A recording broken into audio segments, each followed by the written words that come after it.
Germaine Greer is one of the most influential voices of the women's movement. 30 years ago, her book, The Female Eunuch, served as a wake-up call to women everywhere. She has now written the sequel she said that she would never write. It is called The Whole Woman, and it calls for women to look for more than mere equality. She calls for the kind of liberation that would allow women to define their own values rather than conforming to those already in place. I am pleased to have her back on this program. Welcome back. Hiya. What have you been doing the last several years? Well, when did you go back to Cambridge? I went back to Cambridge nearly 10 years ago, right, and taught at Newnham College for 8 years. And then now I have taken a professorship at the University of Warwick, which means I have to be on campus 2 days a week. It's a 40% appointment, split 3 ways. It's the way it goes these days. It's postmodern. 40% appointments, okay.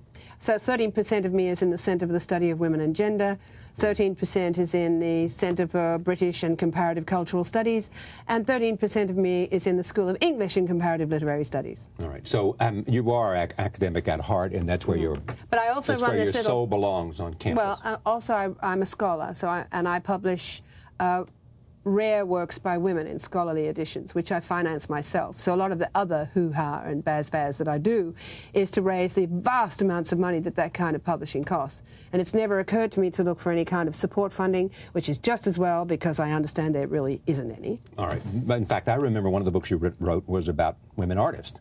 Yep, that was a long time ago. A long time ago. Yeah, 79 maybe. But that's the kind of thing you're talking about. Well, yes, I have a big archive of women artists, but I have a bigger archive of women writers, and in particular women poets. And so the last thing I published before this was not published in the United States, which upset me a bit. It was a book called Slipshod Sibyls, which either Gilbert or Gubar, I always get them mixed up, denounced as a reprehensible book, which I thought was just a gift. You know, I thought we were going to really scoop the pool, but unfortunately it didn't get published in the States at all. You can get it on Amazon.com. They can find anything. Yes, except I think they say there's a delay, and there's now Amazon UK. You can get it, sort of. So, or you can get it from me. All right. So because I bought up the remaindered copies, and I have about 1,000 copies. Do you really? Do you keep them in a warehouse somewhere in Cambridge? Or? I keep them in my workshop. I have a cliff in my workshop is constructed of copies of Slipshod Sibyls. Yeah. And what about all these animals? What are these animals that you have there on your farm in Cambridge? I think I decided to keep geese because I wanted to be Mother Goose. And I realized, you know where I first saw geese? No, I don't. I first saw geese in Yugoslavia. Yeah. In Serbia, in fact, on my way to Belgrade. And you know, when I was little, you read about the little goose girl, and I actually saw little goose girls with their bare feet and their string of geese behind them. And I have geese now, exactly the same sort of geese. And I have 2 dogs, which I thought I would never have. What kinds 2 bitches. Of dogs? They're standard poodles. And I have any cattle? No cattle, no cattle. Any horses? I did one stage. It's funny you should ask me about horses. I have just invested in 2 legs. Do you have part of a horse that's a racehorse? Yes. I'm a fourth of a syndicate that owns a filly who's gorgeous. You wouldn't have it any other way, would you? And a gelding he'll be useful. He's a big horse. Well, geldings we don't think much of. But my filly is just great, fabulous. Huh? I mentioned in the introduction that this is not a book that you intended to write. In fact, you thought that the next generation ought to write the defining book of their generation, not you who wrote a defining book of your generation, correct? I don't know about a defining book. There are many defining choose your own books. word. Well, the thing was that I am 60 years old.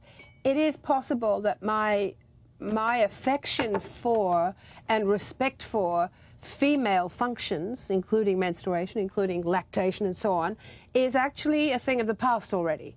There is a very influential young woman writer in England called Julia Burchill who has just written a furious set of attacks on breastfeeding as something that no sane woman would ever want to do, that it's barbaric and disgusting and we should all just be freed from this nonsense. And I think, well, maybe if most women feel that way, then fine. You know, then that's what the future is going to be. The future is going to be no more breastfeeding, universal implants, the breast as plaything universally, and so on. I don't want to have any part of that, but I don't have any part of that. I'm 60. I'm on my way out. But there's a lot of me around. There's a lot of 60-year-old women, and An increasing number in terms of a percentage of the population. Indeed true. And so all I can do is enunciate the case the way I see it and try to gather whether I'm on the money or not, really. But I never wanted to be a high priestess. I never really wanted to write a Bible. I hated when people say you changed my life. I always say you changed your life, and if I was of any use to you, I'm very proud and happy that that should be the case. But God forbid that you should tell me that I changed your life, because one of the things I know is that women's lives are very much better than they used to be. They're nobler, they're fuller, they're more intelligently lived, and women take responsibility for their own actions. But I also know that they're tremendously difficult. And that's the message of this book? It's one of the messages of this but what do you book. want people, I mean, help me understand here, when you finish reading The Whole Woman, what is it you want men and women to carry away from it? If you remember, The Female Eunuch ended with a question: what will you do? Right. All I want people to do, and Americans find this very difficult. They always think that every book is a how-to book. All I want people to do is to think about these issues and argue about them and decide what it is that they think. I'm trying to point out areas of collision and stress and tension in women's lives at the moment. I'm also trying to recognize the extent to which women suffer, and I'm also wanting to recognize the huge amount of work that they do. Most women's lives are composed entirely of love and work. They have very little leisure. So is my life. You have very little leisure, do you, Charlie? I don't spend a lot of time in leisure, no. It's love and work. Well, I'm not even saying that's a good thing, because I think probably people need leisure. It worries me that women don't know how to do nothing. No, well, okay, but I mean, I think the secret to life is making sure. I don't know where leisure and work, you know, where one goes into the other. I mean, in a sense, if you do what you feel passionate about and you write and then you are... Listen, you'll find out when the doctor tells you if you don't stop work, he's going to have to hit you on the head with a hammer and make you lie down. I know. Has that never happened to you? No, but I'm sure that I'll face that day one day. But I'm not sure that I consider maintaining your health as part of leisure either. I mean, I think your responsibility to maintain your health. Well, lots of women don't get a chance to maintain their health because they don't have access to recreational facilities. They live in areas where they can't go out on the streets, or where they think they can't go out on the streets. Because one of the things this book argues is that one of the preoccupations of the media is to keep women frightened, is to keep them worried. You know, so they get. I don't get that. I really don't, Germaine. Because you probably don't read the stuff. But maybe that's true. Maybe I'm just stupid, but I just don't get that the preoccupation of the media is to keep women afraid. Well, let me explain. Please. Let me explain. Every day we get a story about how if you don't take HRT, then all kinds of terrible things will happen to you.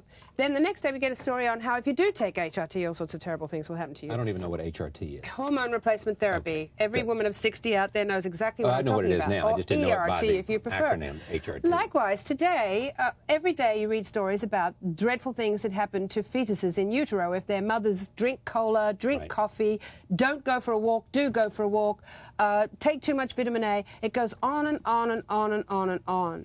So that you're constantly feeling, if you are trying to start a pregnancy, you think, well, I've screwed it up already because I think the night we made love I had 3 glasses of wine at dinner. So here I go, I've got it wrong, I'm at fault already. Women are worrying all the time, and every story, we get the same story over and over again. To give you an example, there was a story last week that the deaths of 104 women can be traced definitively to the use of oral contraceptives. That's not a new story. We've always known that certain kinds of thromboembolic disorder were connected with the use of oral steroids. But this story was told in a completely mystifying way. 104 women over what period, what percentage of the total deaths, what percentage of the deaths in that age group. There was no way the women could understand the probability involved or anything. It was just a scare story, because the papers tell you to write the story in a way that'll get people to read it. It's got to be sensational. You can't make it reasoned or it won't be read. Allow me this question. Sure. Is it what you want women to do, is in a sense to get angry, or you want women to think about the points that you're raising and find the answers for themselves? I think I want them to get angry. I think I want them to realize to what extent they have been pushed and pulled around by the system. I got a wonderful letter from a woman who was actually a director of a company the other day, just telling me the story of how she'd had some sort of necessary health check. and they decided she had something wrong with her and kept pulling her around for 2 years until they finally decided the original assessment was actually quite wrong. But they'd wrecked her life for 2 years and also put her career on hold because she was thought to have some very strange enzyme deficiency somewhere or other. I mean, this kind of thing happens to women all the time. Women tell you, just think about how many women have had invasive surgery. How many of the abdomens of women in this country are scarred?